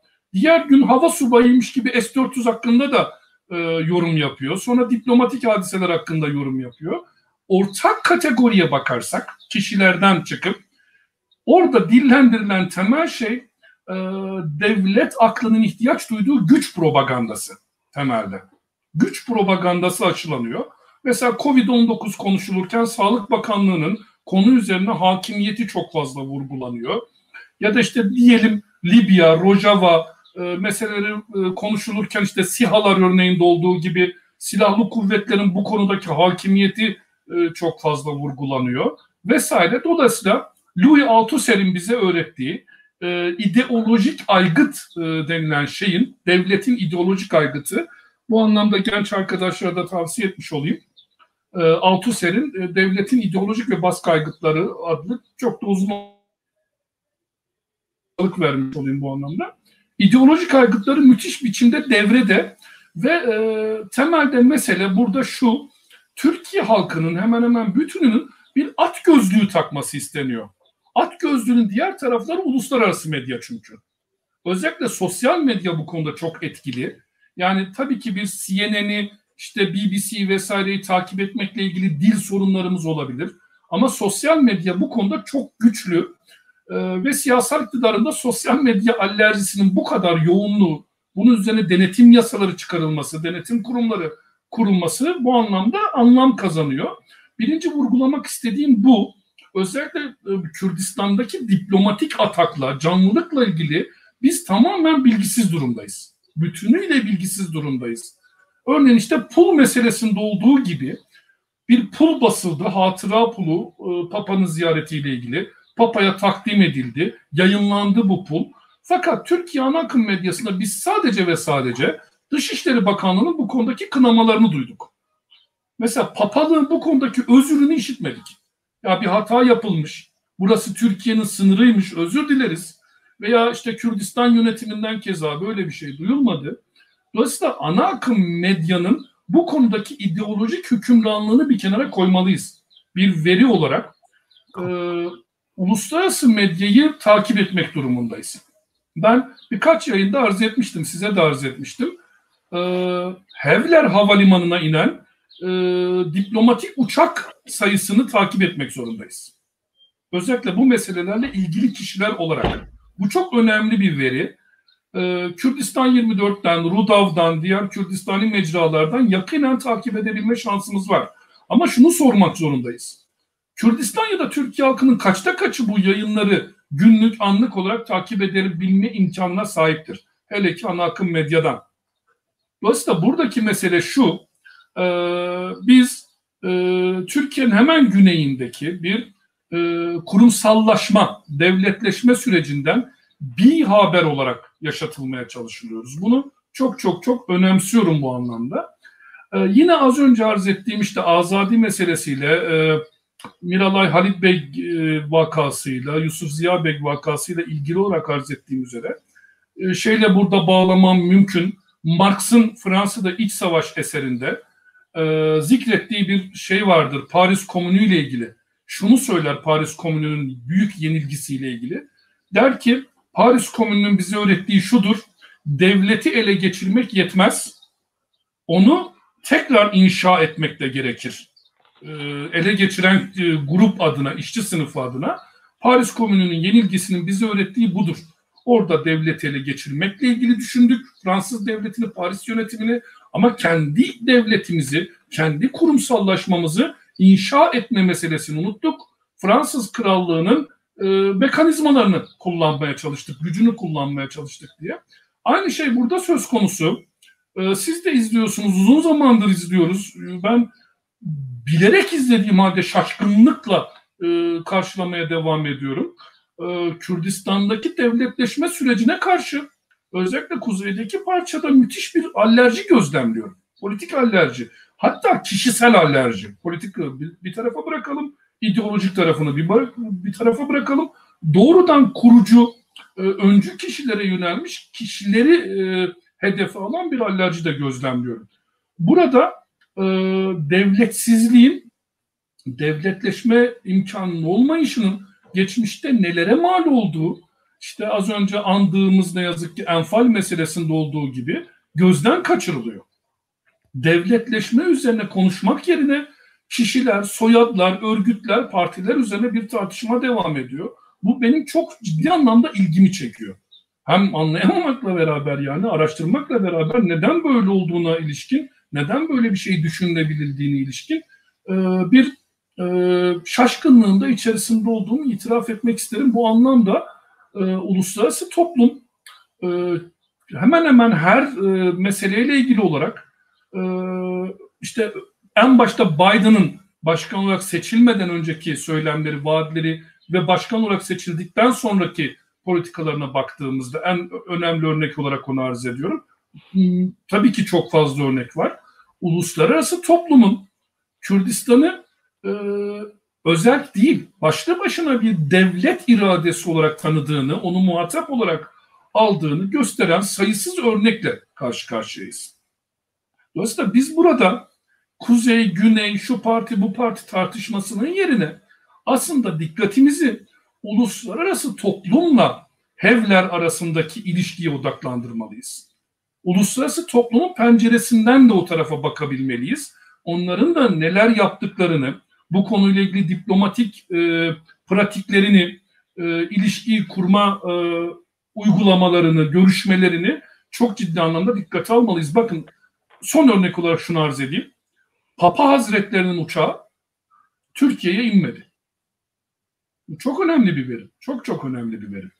Dolayısıyla burada benim önerim takipçilerimize, özellikle genç meslektaş adayı arkadaşlarıma, haberlerde, ana akım medyada da olabilir bulabilirlerse, ama Kürdistani ya da uluslararası CNN, BBC vesaire gibi küresel yayın kuruluşlarında Hevler Havalimanı'na inen uçakla Esenboğa Havalimanı'na inen diplomatik nitelikli uçak sayısını karşılaştırmalar olur abi. Anladım hocam. Yani bu bizi olumlu bir yere evirebilir mi hocam? Evirebilir mi? Ben bir Kürdistan 24 mülakatında şunu söylemiştim. Yani Amerikan siyaseti uzmanı değilim. Ama şunu iyi biliyorum. Sayın Mesut Barzani'yi ben hep bir politikacı, işte bir askeri lider olmanın ötesinde biraz mesleğimle ilgili olarak bir satranç oyuncusu olarak algılama eğiliminde oldum. Bunu daha önce de vesilelerle size arz etmiştim programlarımızda. İyi bir satranç oyuncusu olduğunu düşünüyorum kendisinin. Bir maceraperest olmadığını düşünüyorum. Ve Biden Sayın Başkan'a şöyle bir kelam etmişti, bunu unutmuyorum. Yaşımıza bakmayın demişti, ikimizin de yaşımıza bakmayın. Bağımsız Kürdistan'ı ikimiz de göreceğiz demişti. Şimdi Biden'ın yaşını düşünürsem bu konuda ben açıkçası yani kendi kişisel umudum dışında diplomatik anlamda da umudun ötesinde bir beklenti içerisinde olduğumu rahatlıkla arz edebilirim. Kaldı ki ben şunu da iddia ediyorum. Mesela referandumla ilgili biliyorsunuz tartışmalar olmuştu. Çokça konuştuk sizinle de. Referandum başarısız oldu diye bir söylem var. Madem %93 oy alındı, neden bağımsızlık ilan edilmedi diye bir sorgulama vardı yakın geçmişte. Defalarca arz ettim. Referandumun amacı kendisiydi. Bir bağımsızlık ilanı değildi. Referandumun amacı bizatihi kendisiydi. Çünkü referandum demokratik nizamda yapılmış bir halk oylamasıdır. Yani bu Batı'ya verilmiş bir mesajdır. Biz geleneksel otoriteler olarak, işte tırnak içinde Barzani ailesi olarak toplumumuza bir baskı, otorite uyguluyor değiliz. Buyurun sizin huzurunuzda, uluslararası gözetiminizde bir plebiscit, bir halk oylaması yapalım. Bakalım, soralım. Yani bu bizim aile talebimiz mi, yönetim talebimiz mi, PDK'nin talebi mi, yoksa Kürdistan halkının talebi mi diye bir soru soruldu. Buradaki amaç bu sorunun sorulması ve cevabının uluslararası toplumun önüne konulmasıydı. Dolayısıyla zaten amaç hasıl olmuştur. Aynı şey burada da söz konusu. Yakinen takip ediyorum. Kurumsallaşma olanca hızıyla devam ediyor. Yani bunun adına benim adıma Vedat demeseniz, Mahmut deseniz de ben bu bedenle vesaireyle var olmaya devam ediyorum. Adımın Vedat ya da Mahmut olmasının bu konuda benim varlığım anlamında çok ciddi bir şey yok, etkisi yok. Yani bana Mahmut deyince ben yok olmuyorum. Hala ortadayım. Dolayısıyla Kürdistan devletleşmesi bütün kurumlarıyla, en başta ordusu, maliyesi vesairesi olmak üzere, ki beni ilgilendiren tarafı üniversiteleri, kurumsallaşmasına olanca hızıyla devam ediyor. Bu anlamda ben bir sorun olduğunu gözlemlemiyorum. Kendi mesleğim açısından tabii arz edebilirim. Bir asker, kişi, ekonomist vesaire değilim. Kendi mesleğim açısından arz edersem, Kürdistan'daki üniversitelerin uluslararası standartlarda kabul görmüş, öncü kabul edilen uluslararası küresel nitelikli üniversitelerle anlaşmalar imzaladığını, buralarla öğretim üyesi ve öğrenci değiştirme programları uyguladığını yakinen biliyorum. Bir örnek olarak arz edeyim. Kürdistan Evler Üniversitesi'ndeki muadilimiz olan politika bölümünün başkanı Harvard Üniversitesi'nde Kürdistan bursuyla bulundu. Belki hala bulunuyor. Birmingham Üniversitesi ile anlaşmalar var. Kürdistan Amerikan Evler Üniversitesi'nde Amerikan aksanlı İngilizce eğitimi veriliyor. Bırakın bizim gibi İngilizceyi, Amerikan aksanlı İngilizce eğitim veriliyor vesaire. Dolayısıyla buradaki meselenin Bağdat'a bağlı bir federe bölge olduğunu söylemek artık ayıba kaçıyor. Yani en nazik deyimiyle arz ediyorum. Artık ayıba kaçıyor. Buna devlet deseniz de olur, demeseniz de olur. Resmiyete kavuşmasını ben çok yakında bekliyorum. Onu arz ettim. Yani bir resmi anlamda uluslararası toplumun böyle bir hüviyeti, resmiyeti kabul etmesini öyle 5 yıl, 10 yılla değil, çok çok yakın bir dönemde açıkçası bekliyorum. Böyle bir beklenti içindeyim. Ama diyorum kaldı ki şu an için bunun olması bir bağımsızlığın olmazsa olmaz koşulu değil. Çünkü zaten bağımsızlığın kurumsal altyapısı ilerliyor. Kendi kendini inşa etmeye devam ediyor. Burada vurgulamak istediğim şu, bir nokta daha arz edeyim. Türkiye'de özellikle yanlış bir matematik kurgulamak istemem ama 50 yaş diyebilirim belki. 50 yaşın üstündeki kuşağın 1980 öncesiyle ilgili olarak bir bakış açısı var. Özellikle Sayın Mesut Barzani'yi ona odaklanan, Sayın işte rahmetli Mela Mustafa Barzani'ye odaklanan bir bakış açısı var ve burada geleneksel bir önderlik tanımlanıyor ve oradaki yönetim tarzı o deneyimlerden bu yana, yani o peşmerge komutanlığı ya da mele deyiminde kendini gösteren geleneksel otorite anlamıyla hala geçerli kabul ediliyor. Ve 2021 yılında dahi deniliyor ki bu bir aile yönetimidir. Nihayet soyadlarına bakalım, geleneksel otorite kendini devam ettiriyor. İşte burada temel bir yanlış var çünkü sürekli oraya bakılıyor. Yani Neçirvan Barzani'nin soyadına bakarsanız, Masrur Barzani'nin soyadına sadece odaklanırsanız bu doğru. Ama bir de az önce arz ettiğim uluslararası toplumun tarafından, penceresinden onlarla kurulan ilişkiye bakarsanız, örneğin işte Sayın Başkan Barzani'yi Charles Şepi'nin içerisinde kendisini tanımladığı üzere bir Kürdistan peşmergesi olarak değil de Davos zirvesine katılmış bir devlet başkanı olarak işte canlı yayınlarda çeşitli temsilcilerle görüşmeler yaparken oradaki görüşmecilerin gözünden, Sayın Barzani'nin değil, karşısındaki devlet temsilcilerinin gözünden bakarsanız uluslararası toplumdaki meşruiyetini görürsünüz. Dolayısıyla temel eksikliği kuzeydeki hegemonik bir algının, geleneksel bir algının temel eksikliği geçmiş yılların verileriyle bakması, bir de kendi penceresinden bakmaya devam etmesi. Bir Kanada'nın gözünden bakmıyor. Mesela hatırlayalım, Nevroz'da Kanada Başbakanı, hatırlayalım, Kürtçe tebrik etti. Kürdistan'ın Nevroz'unu Kürtçe tebrik etti. Şimdi dolayısıyla ben Sayın Başkan Barzani'ye baktığım kadar tabii mesleki anlamıyla, kişisel anlamıyla Kanada Başbakanı'nın gözünden de bakmak zorundayım. Neden böyle bir şey yaptı? Neden Papa Hazretleri Kürdistan'ı ziyaret etti diye sormak da zorundayım. Papa'nın gözünden de papalık, biliyorsunuz papalık bir devlet. Yani Türkiye'de genelde bir ruhani lider olarak algılanıyor ama papalık aynı zamanda uluslararası toplumda tanınmış bir devlet. Papa da o devletin reisi olarak tanımlanıyor. Ve dolayısıyla bir diplomatik ilişki bu aynı zamanda. Papa'nın da gözünden bakmak zorundayız.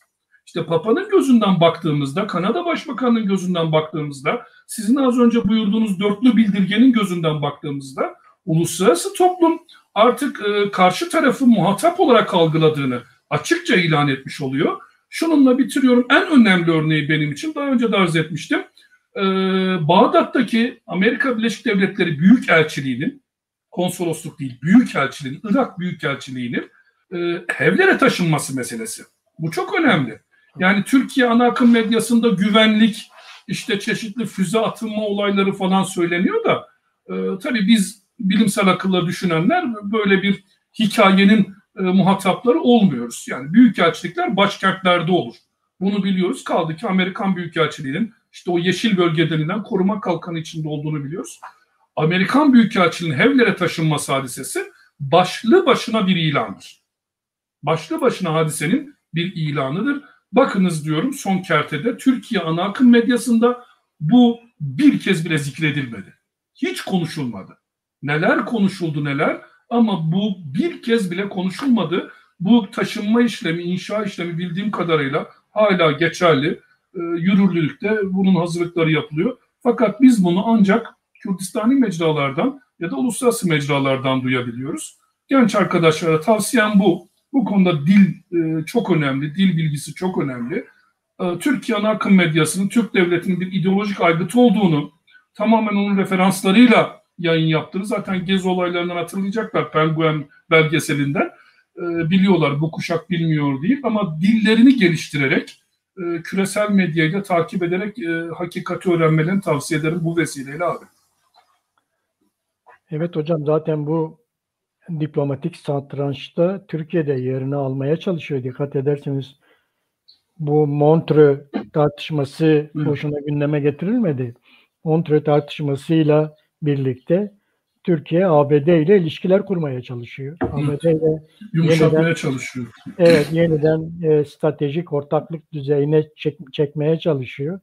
Bir de Devlet Bahçeli'nin Montreux ile ilgili görüşleri de çok önemli. Onlar da ABD ile ilişki kurmaya çalışıyorlar. Neden ilişki kurmaya çalışıyorlar? Biliyorsunuz FETÖ'den doğan bir boşluk var. Evet. Onlar MHP'liler ve FETÖ'cüler Komünizmle Mücadele Derneklerinde birlikteydiler. Evet. Sonradan onu FETÖ ele geçirdi. Şimdi Komünizm Mücadele Derneklerinden boşalan yeri Devlet Bahçeli yeniden doldurmaya çalışıyor. Ve yeniden Montreux'deki bu kanal meselesine sahip çıkarak ABD'ye stratejik ortaklık mesajları vermeye çalışıyorlar. Tabii bütün mesele bunu yaparken de Suriye bizim kırmızı çizgimizdir diyorlar. Yani biz Akdeniz'den gemilerimizi çekeriz, biz kanalı yaparız, sizi buradan Karadeniz'e sokarız ama ne olursunuz Suriye'de Kürtler statü elde etmesinler. Onların bütün çabaları bunun üzerine gidiyor. Bunda ne kadar başarılı olacaklar? Bu FETÖ'den doğan boşluğu ne kadar bu iki parti AKP ile MHP doldurmaya çalışacak ve gerçekten Suriye'de masada elleri ne kadar güçlü olacak? Burası gerçekten izlenmesi gereken çok önemli bir nokta gibi duruyor hocam. Değil mi? Bu konuda şunu arz edeyim abi. Yani ben açıkçası günümüzdeki işte Türkiye'nin Rusya, Amerika ile ilişkilerinin seyrine bakarken günlük görüşmelerin, haberlerin dışında zaman zaman tarih kitabımı alıp Osmanlı'nın Kırım Savaşı sürecinde İngiltere ile Rusya arasındaki görüşme trafiğini, stratejisini inceliyorum. Bu manzarada gördüğüm şu birebir örtüşüyor. Keza 1958'de 59'da Menderes'in işte Sovyetler Birliği'ne gitmesi, ziyaret etmesi Amerika'ya bir mesaj olarak, Yine rahmetli İnönü'nün kalkıp işte bu Johnson mektubu ile ilgili olarak yeni bir dünya kurulur, Türkiye içinde yerini alır demesi, Kıbrıs hadiselerinin takibinde vesaire çok ciddi anlamda örtüşüyor. Bu temelde küresel güçler arasında az önce arz etmiştim. Denge arayarak beka bulma arayışı. Yalnız tabii şöyle bir şey var. Geçmiş 100 yıl içerisinde, 20. yüzyıl içerisinde unutmamamız gereken bir hadise var. Türkiye'nin gerçekten hakiki bir misyonu vardı küresel dengelerde. Yunanistan'la beraber çok ciddi denge rolü vardı. İşte Irak'taki az önce konuştuk yönetim, Bağdat'taki yönetim Baasistti. Yani bir tür diyebiliriz ki Arap ırkçı sosyalizmi, Arap nazizmi diyebiliriz belki. Hafız Esat'ın kurduğu rejim keza. Yani NATO'nun sınırlarına kadar ulaşmıştı Sovyetler Birliği'nin hegemonik alanı. Dolayısıyla Türkiye burada bir koçbaşı olarak hizmet görüyordu. U-2 uçakları meselesi çok önemlidir. Genç arkadaşlar duymamış olabilirler. İnternet mecralarından araştırsınlar diye tavsiye ederim. 58'deki Jüpiter krizleri meselesi çok çok önemlidir. Nükleer kriz Küba ile karşılıklı olarak. Türkiye'nin yani Sovyet sosyalizminin ya da Doğu blokunun yayılımına karşı liberal Batı dünyasında gerçek bir işlevi vardı. Dolayısıyla bunun için bu stratejik, günümüzde stratejik müttefiklik denilen hadise çok çok elzem, yaşamsaldı ve bu yüzden de işte Türkiye'nin Kürt siyaseti görmezden gelinmiştir Batı tarafından, en azından öyle diyelim. Göz ardı edilmiştir bu anlamdaki siyaset, ırkçı siyaset ve uygulamalar. Sonra işte günümüze yaklaştığımızda 28 Şubat sürecinde yine 11 Eylül saldırılarıyla bağlantılı olarak liberal demokratik dünyaya radikal İslam tehdidi, tehlikesi imajı verilmiştir. Bunun önünde bir bariyer olduğu Türkiye'deki ılımlı İslam, Kemalist İslam inşasının bu radikal terörist İslam yorumu, tabii bunu onların deyimiyle kullanıyorum, yanlış anlaşılmasın lütfen, bir bariyer olduğu izlenimi verilmiştir. Bu anlamda bir mesaj verilmiştir. Geçen programlarda örnek arz etmiştim. Davutoğlu karikatür dergisi katliamıyla ilgili olarak yürüyüşe katıldığında Paris'te bizim savunduğumuz İslam bu değil diye bir kelam etmişti. İnandığımız demedi. Savunduğumuz İslam bu değil diye liberal Batı dünyasına bir ılımlı İslam mesajı vermişti. Bu da bir ömür uzatma hareketiydi bir anlamda. Şimdi de yine Türk devlet aklı liberal Batı dünyasında küresel göç kriziyle ilgili bir baraj olduğu mesajını veriyor. İşte o kapıları açarız tehdidi tamamen bunu gösteriyor. Deniliyor ki 3. dünya ülkelerinden, gelişmemiş, sömürülmüş yarı küreden işte gelişmiş endüstri ülkelerine yönelen büyük göçün önünde çok ciddi bir bariyeriz. Bize para verin, biz bunları tutalım ve bizim yaptıklarımıza da göz yumun. Özellikle Almanya başta olmak üzere bu stratejinin belirli bir zamanlama içerisinde tuttuğu da söylenebilir. Ortada, yakın zamanda bunu söylemişlerdi bir görüşmede. Örneğin Demirtaş davası ile ilgili ve bu adını unuttum şimdi, iletişim yayınlarının sahibinin davası Osman, şu an soyadı aklıma gelmedi ama önemli davalardan biri. Avrupa Birliği yaptırım kararı almıştı. Fakat bu yaptırım kararı... Evet, Osman Kavala, özür diliyorum hatırlayamadığım için, Osman Kavala meselesinde Avrupa Birliği bir yaptırım kararı aldı.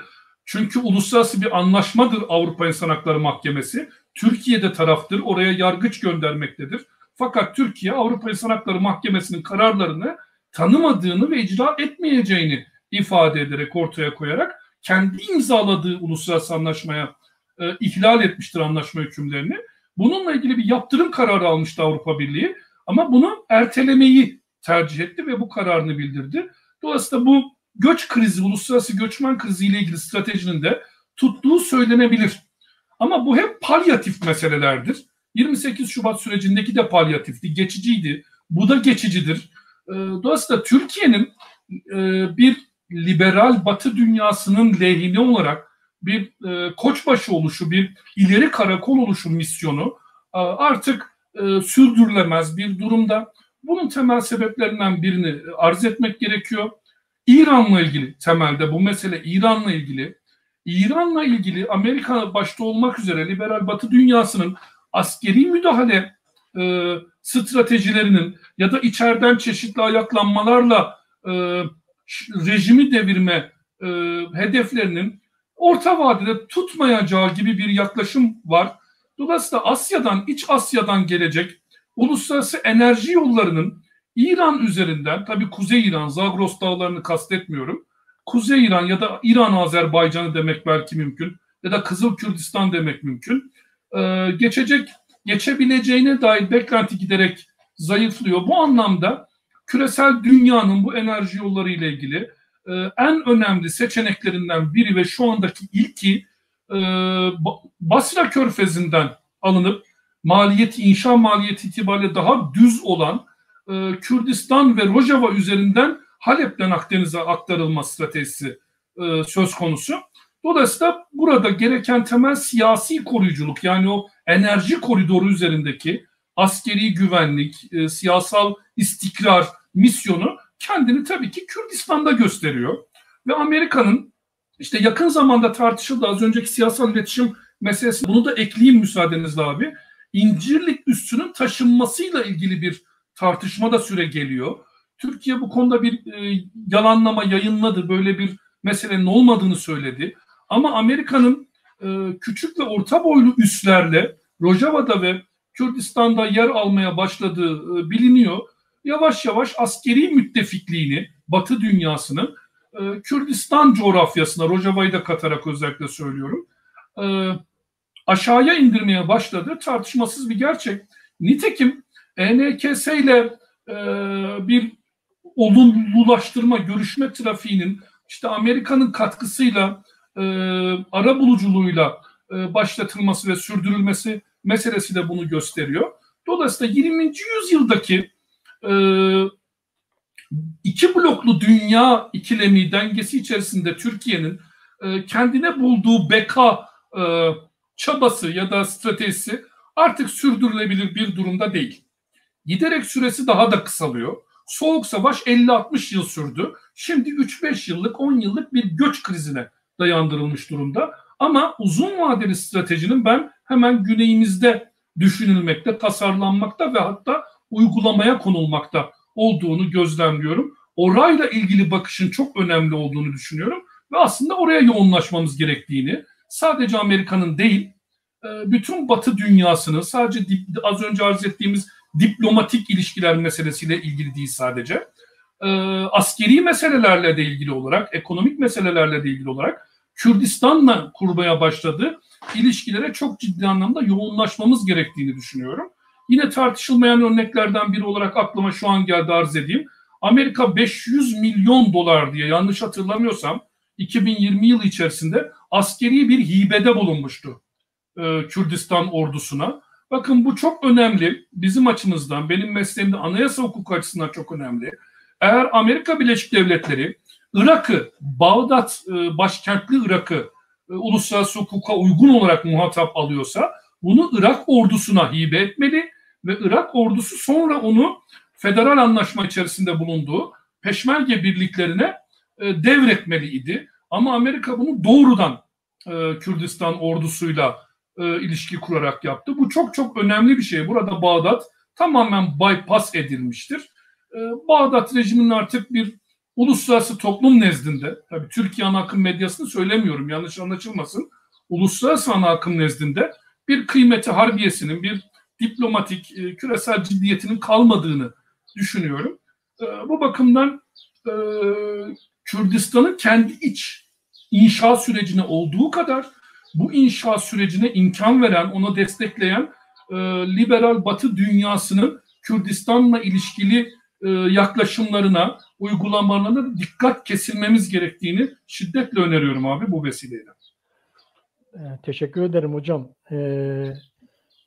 Tabii bu satranç mücadelesinde işte gerek Başkan Mesut'un yaptığı mücadele ve Türkiye'nin buna karşılık olarak Montreux üzerinden ve bu göçmen politikaları üzerinden karşılık vermesi ve AB ile ilişkiler kurmaya çalışması ve bunun tek nedeni var. İşte Suriye'de masada olmak ve Suriye'de masada olurken de işte Suriye'de Kürtlerin bir statü elde etmemesini sağlamak için çalışıyorlar. Tabii tüm bunlar devam ederken bir taraftan da işte Türkiye'de bu Cumhurbaşkanlığı hükümet sistemi, Türk tipi diyelim, Türk tipi Cumhurbaşkanlığı hükümet sisteminin daha nasıl demokrasiye evrileceği konusunda da Türkiye'deki siyasi partiler tarafından bir çalışma var. Bu çalışma işte bir bakıyorsunuz, bir tarafta Millet İttifakı var, bir tarafta Cumhur İttifakı var. Bu iki ittifak birlikte çalışıyor. Her ikisinin içerisinde de Kürtlere karşı bir kayyum var. Bir ittifakın içerisinde MHP var, diğer ittifakın içerisinde İYİ Parti var. Her ikisi de Kürtlerin demokrasi mücadelesinde hiçbir talep etmeden sadece oy kullanmalarını istiyorlar.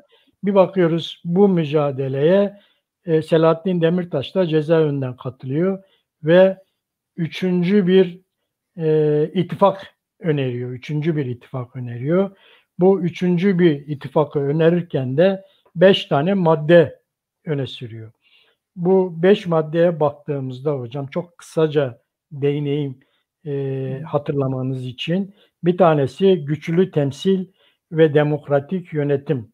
Yani güçlendirilmiş parlamenter sistem. İkincisi bağımsız ve tarafsız bir yargı talep ediyor. Üçüncüsü basın örgütlenme, gösteri, düşünceyi açıklama, özgürlüklerin garantiye alınması ve serbest seçim. Üçüncü maddesi. Dördüncüsü kamu atamalarında liyakat dışında hiçbir kriterin olmaması söyleniyor. Beşincisi de demokratik ve sivil bir anayasanın yapılması ile birlikte, burası çok önemli, Cumhuriyetin temel ilkelerine sahip çıkarak toplumsal barışın sağlanması. Böylesine 5 maddelik bir üçüncü ittifak çağrısı yapıyor. İçerisinde hiç Kürtler yok. Tam da hem Cumhur İttifakı'nın hem Millet İttifakı'nın kolaylıkla edecekleri, evet diyebilecekleri hani böyle bir 5 madde var. Burada gerçekten eğer bir demokrasi mücadelesi varsa ki Kürtleri çok ilgilendiriyor. Hani Kürtler demokrasi mücadelesi beni ilgilendirmiyor diyemezler. Biz bunları 60'ta, 70'te, 80'de yaşadık. Aynı zamanda 80'den sonra bir darbede, sivil darbe yapıldı. İşte bu Türk tipi Cumhurbaşkanlığı sisteminin de başımıza neler getirdiklerini gördük bu darbeyle beraber. Şimdi bizi demokrasi mücadelesi ilgilendiriyor ama biz demokrasi mücadelesine Kürtlerin talepleri doğrultusunda katılmamız gerekirken bu 5 maddenin içerisinde Sayın Demirtaş'ın ileriye sürdüğü bu 5 maddenin içerisinde Kürtlerin hiçbir talebi yer almıyor. Yani Kürtler demokrasi mücadelesinde sadece oy veren olarak hiçbir talebini dillendirmeyecek. Kürtler bu ülkeye vergi veriyorlar. Kürtler bu ülkede askerlik yapıyorlar. Ama Kürtlerin hiçbir talebi olmayacak. Ve Sayın Demirtaş'ın da önerisi bu. Ne dersiniz hocam bu önerileri? Abi açıkçası yani 21. yüzyılda az önce uzun uzun arz ettiğim veriler ışığında, özellikle Kürdistan verileri ışığında itiraf edelim ki belki hürmette kusur olacak, affolunsun, bir kıymeti harbiye üretebilecek bir öneri paketi olduğunu düşünenlerden değilim. Bunu açıkça baştan söyleyeyim. Şu bakımdan ki yine tarihe dönersek işte en başta az önce Yusuf Ziya Beg örneğinde arz etmiştim ve TBMM'deki temsiliyetini vurgulamıştım ve onun günümüze ışık tutan bir deneyim olduğunu arz etmiştim. Burada TBMM'de birinci ve ikinci TBMM'de her ikisinde de Kürtlerin boğazlanması siyasetinin arkasında ne yazık bunu bir sosyalist olarak, bir Marksist-Leninist hatta olarak itiraf etmek durumundayım. İdeolojik tercihimiz başka ama hakikat başka bir şey.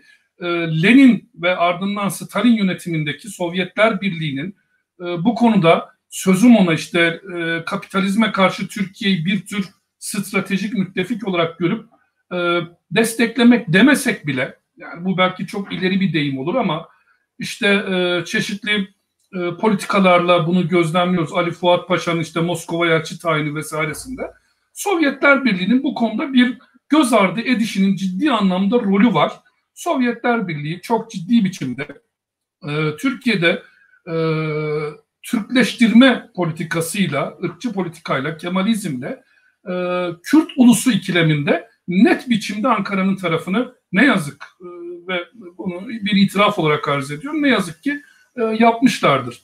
Bunun günümüzde ilişkisi şu: birincisi HDP yönetimi, liderliği 1960'ların sonunda Türkiye solundaki genetik kökeninin ağzıyla konuşmaya devam ediyor. Bunu bir kere tespit etmek gerekiyor. Yani şu yanılsama artık konuşulmamalı diye düşünüyorum. Çok uzadı çünkü bunun konuşulması. Bizzat kendi liderlikleri ağzından söylendiği halde çok uzuyor. Hatırlanacak, çok yakın zamanda, birkaç yıllık bir mesafede HDP bir Kürt partisi değildir, Kürtlerin de oy verdiği bir Türkiye partisidir diye bizzat Kandil liderliğinin bir tarifi vardı. Ya bu bile söylenmişken hala HDP'den Kürtler, Kürtlük, Kürdistan adına bir takım taleplerde bulunmanın artık en azından diye vurguluyorum, artık çok gerçekçi olmadığı kanaatindeyim. HDP Türkiye siyasal sisteminin liberal sol tarafına yerleşmiş bir Türkiye partisi. Nitekim kendi algısını, stratejisini, ideolojisini Türkiye'leşme olarak tanımlamış durumda. Kendisi bunu söylüyor. Bunu biz bir eleştiri olarak söylemiyoruz. Kendi tarifi bu doğrudan doğruya. Dolayısıyla bir Türkiye Liberal Sol Partisi olarak kendi içinde bulunduğu sistematikle ilgili bir takım talepleri var. Bu konuda ben şöyle bir yanılsama içinde bulunulduğu kanaatindeyim. Türkiye'nin halen daha federal değerlere yaslanmış, liberal, demokrat yarı kürenin bir parçası olduğuna dair bir ön kabul var. Yani muhtemelen Asyatik despotik blokla ilişkiler çok ciddiye alınmıyor. Bunlar geçici süreçler, Amerika ile bir takım geçici gerilimler ya da bir takım tavizler elde edebilmenin Amerika'ya mesajları, pozları olarak değerlendiriliyor. Ve bu anlamda Avrupa Birliği'nin, Amerika'nın Türkiye'ye bu federal değerler, liberal değerler, demokratik değerler üzerinde baskıda bulunacağına dair bir beklentinin bu arka planda olduğunu düşünüyorum. Bu sorunuza cevap verirken en başta söylediğim Lenin yönetimindeki Moskova rejimiyle, Sovyet rejimiyle Ankara Meclisi arasındaki ilişkinin meselesinde benzetirsek, hatırlayalım, Kemalizmin ilk dönemlerine, erken dönemlerine kadar Osmanlı temelde İngilizlerle çok yakın bir ilişki içerisinde. Hatta doğrudan doğruya bir İngiliz sömürgesi.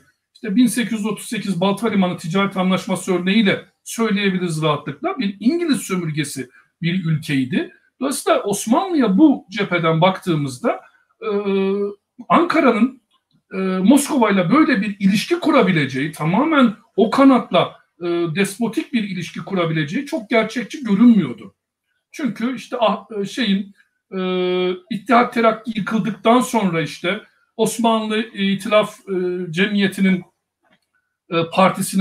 fırkasının iktidara geldiği dönemde İngilizlerle bir yakın anlaşma içerisinde olunduğu, İngilizlerin İstanbul'a yerleştiği vesaireyi hatırlarsak bu çok gerçekçi görünmüyordu ama Mustafa Kemal'lerin Lenin'le ilişki kurduğu tarih hemen arkasıdır. 2 yıl.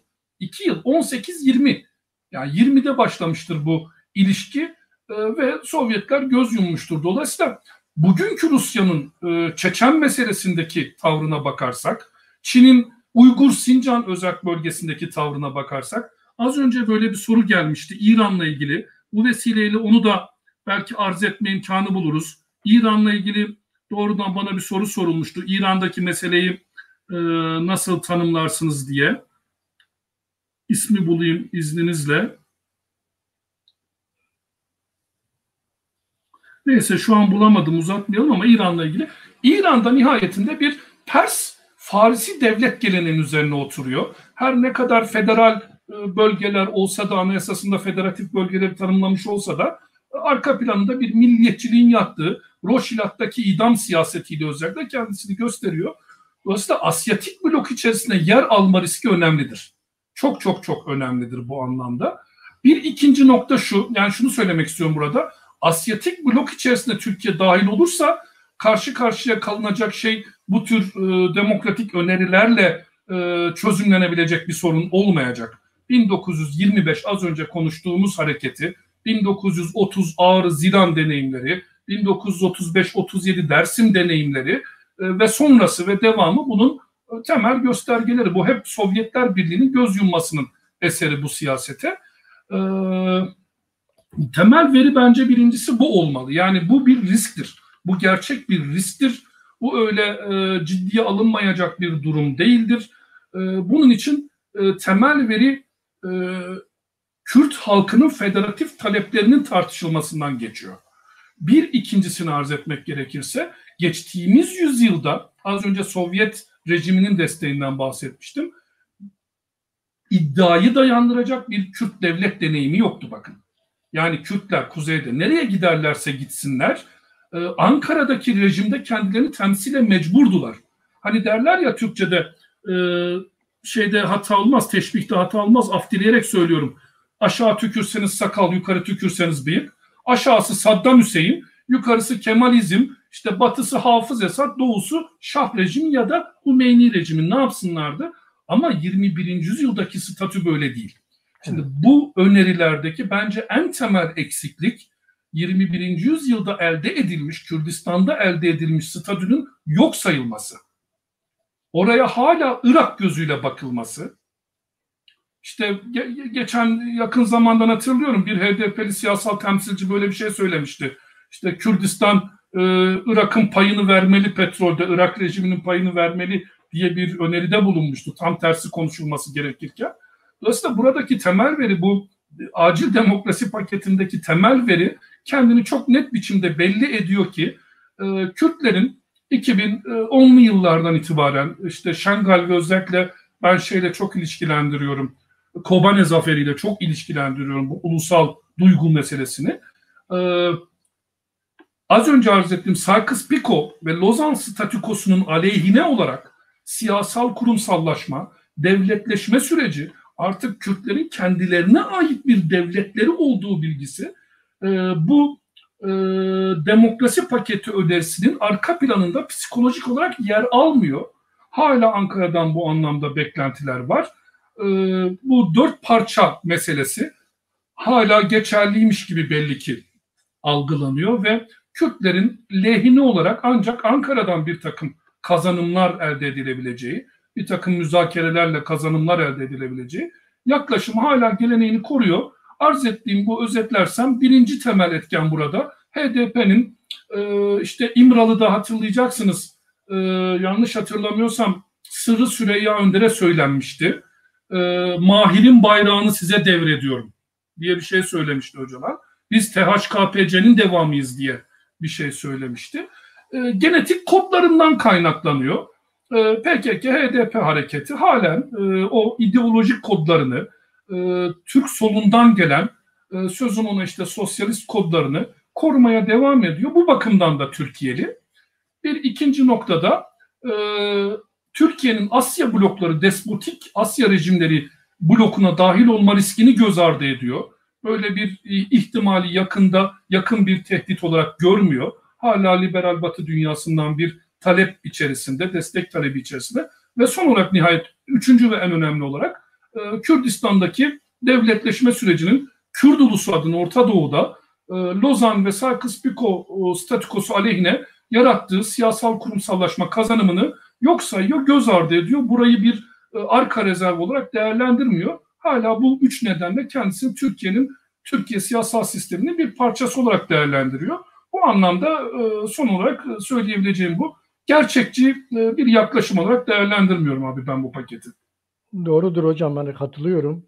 Gerçekten zamanımız da doluyor. Hatta geçtik biraz zamanımızı.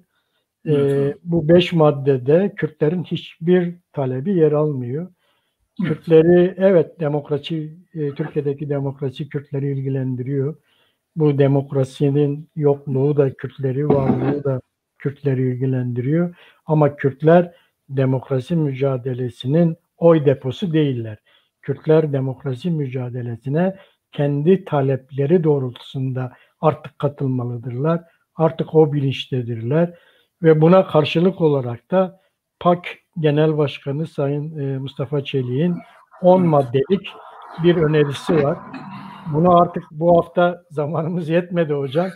Önümüzdeki hafta Sayın Mustafa Çelik'in bu Selahattin Demirtaş'ın 5 maddesine karşılık önerdiği 10 maddelik Kürtlerin demokrasiden beklentilerini, taleplerini dile getiren bu 10 maddeyi önümüzdeki hafta görüşürüz derim. Ben de esasen zaten onu önerecektim çünkü bence üzerine başlı başına bir program yapılması gereken bir paket okudum. Evet. Yani böyle 10-15 dakika yetmez bence yani. Onu önümüzdeki hafta değerlendirelim. PAK'in önerilerini önümüzdeki hafta değerlendirelim. Programımıza burada son veriyor sevgili Çakvel Medya izleyicileri. Bundan böyle her pazar günü saat 11'de görüyorum ki bayağı da reytingimiz var. Vedat Hoca'yı da bulmuşken böyle Vedat Hoca'yı durdurmak kolay değil, görüyorsunuz. Yani Vedat Hoca gerçekten çok dolu. Bu arada çok da hazırlık yapıyor. Pandemi de biraz da belki bunu biraz kamçıladı. Vedat Hoca daha çok bu işin üzerinde durmaya başladı. Önümüzdeki hafta pazar günü yine saat 11'de haftanın olaylarında görüşmek üzere. Herkese dembaş. Bütün takipçilerimizi saygıyla selamlıyorum abi. Sevgiler. Sağ ol.